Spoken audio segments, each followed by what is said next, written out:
동양인의 인상을 결정하는 가장 중요한 인체의 구조물, 눈에 대해서 심층 분석해 보도록 하겠습니다. 나이가 들면서 아니면 젊었어도 눈밑이 칙칙하거나 아니면 지방이 붉어져 나오거나 많이 있는 이런 경우에 대개 그러한 인상을 좋아하시는 분은 없습니다. 대표적으로 우리가 하안검 성형술이라고 그러죠. 하안검 수술. 저도 안경을 한번 벗어볼게요. 눈밑이 이제 나이가 들면서 어느 정도 이렇게 조금은 함몰이 있다 그러죠. 이렇게 보시면 우리 애교를 만들 때는 필러를 많이 쓰지만 그래도 좀 자연스러운 경우는 이렇게 웃으면서 아이로를 이렇게 만들어줘야 되는데 이 아래쪽에 지방이 붉어져 있으면 더 나이가 들어 보입니다. 이중적인 주름이 느껴지게 되죠. 근데 지방이 붉어지고 이런 게 어린 사람들도 있단 말입니다. 이걸 어떻게 해결하느냐? 일단 그 명칭부터 다시 한번 살펴보도록 하겠습니다. 하안검이라고 그러죠. 아래쪽에 있는 눈밑이라고 그러죠. 눈밑의 병적 상태나 또 미용적인 어떤 시술을 하는 모든 시술 수술의 명칭, 하안검 성형술이라고 해서 모든 걸 다 커버를 하게 되죠. 근데 이 수술 방법 중에 최근에 가장 각광받과적이라고 하는 수술 시술이 아래 붉어져 있는 지방을 밑에 다른 쪽의 방향 쪽으로 재배치를 한다. 그래서 지방 재배치를 한다. 지방 재배치하면 하안검 성형술 이꼴로 이렇게 생각하시는 분이 많은데 사실은 그렇게 아니죠. 하안검은 여기 뭐 레이저를 하든 실제로 칼을 대든 아니면 필러를 넣든 실을 넣든 이 모든 수술의 총칭을 이야기하는 거고, 지방 재배치라고 하는 것은 지방을 재배치해서 조금 이 골을 메꾸고 평평하게 하는 그런 특정한 수술을 말합니다.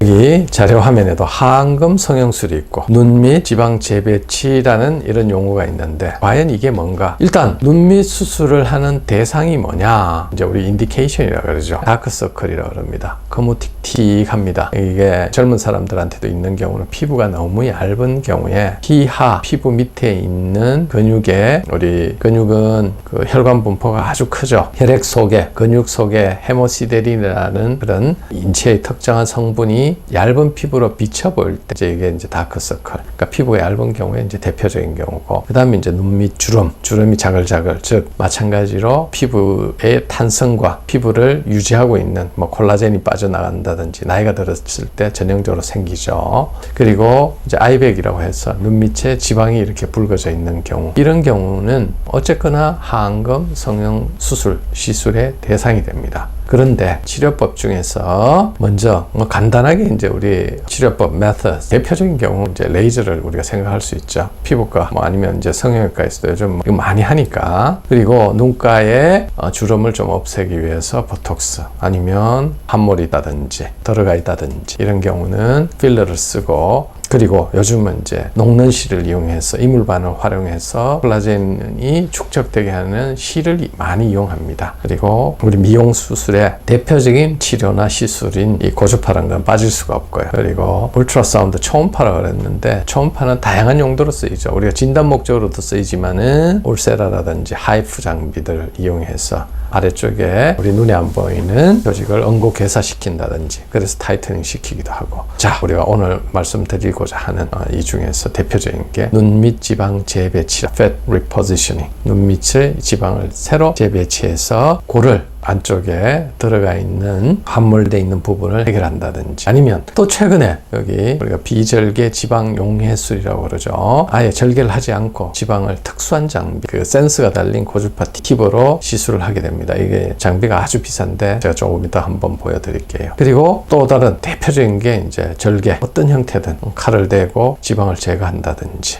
이런 방법들이 하안검 성형술의 시술 내지는 수술의 방법으로 소개되고 있습니다. 그러면 그 중에 제가 처음에 이제 언급했던 과연 눈밑 지방 재배치는 뭐냐? 이게 이제 트랜스포지션이라는 표현도 썼는데 대개는 리포지셔닝이고요. 다른 쪽 방향 쪽으로 지방을 옮긴다고 해서 뭐 트랜스포지션 이런 용어도 틀리지는 않습니다. 결국 눈밑 지방을 재배치하여 다크서클이나 주름 붉어짐의 증상을 개선시키는 하안검 수술의 한 종류다라고 이렇게 되어 있죠. 그러면 개념적으로 우리가 접근을 했는데 과연 아래쪽 눈 눈 밑에 지방을 재배치하거나 성형외과에서 수술하려면 과연 어떻게 해야 되는지 교과서에 나와 있는 그림이죠. 대표적인 경우 우리 subciliary incision이라고 해서 바로 주름선을 따라 절개를 함으로써 나중에 깜쪽같이 흉터가 거의 잘 안 보이도록 이렇게 하는 이러한 절개형 방법. 그리고 경결막 안쪽에 눈 안에 있는 결막이죠. 이 결막 안쪽으로 절개를 해서 안에 있는 지방을 뽑아내거나 새로 재배치를 한다면 이 또한 흉터가 없이, 특히 이제 젊은 분들한테는 이게 아주 유용한 방법 중에 하나죠. 칼을 대고 아무리 잘 빼매도 그래도 흉터가 희미할 뿐이지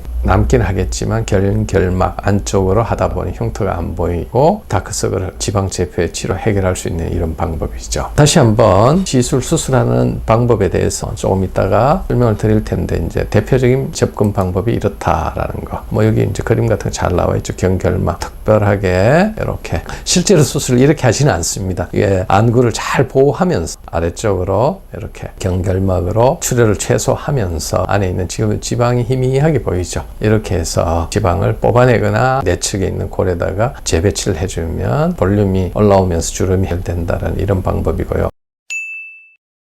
자, 여기 이제 이렇게 절개를, 그러니까 주름선에 따라 지금도 이분도 보면 주름도 많고 골도 있고 뭐 지방도 붉어져 있고, 이런 경우 이제 절개를 해서 이 지방을 제거를, 이렇게 뽑이라고 합니다. 전기 소작기 지방을 제거를 하고 이 골에다가 이 지방을 다시 재배치를 하면 나중에 깔끔하게 이렇게 된다라는 이런 일러스트레이션입니다. 이제 이 접근로에 따른 방법은 이제 충분히 아셨을 거고요.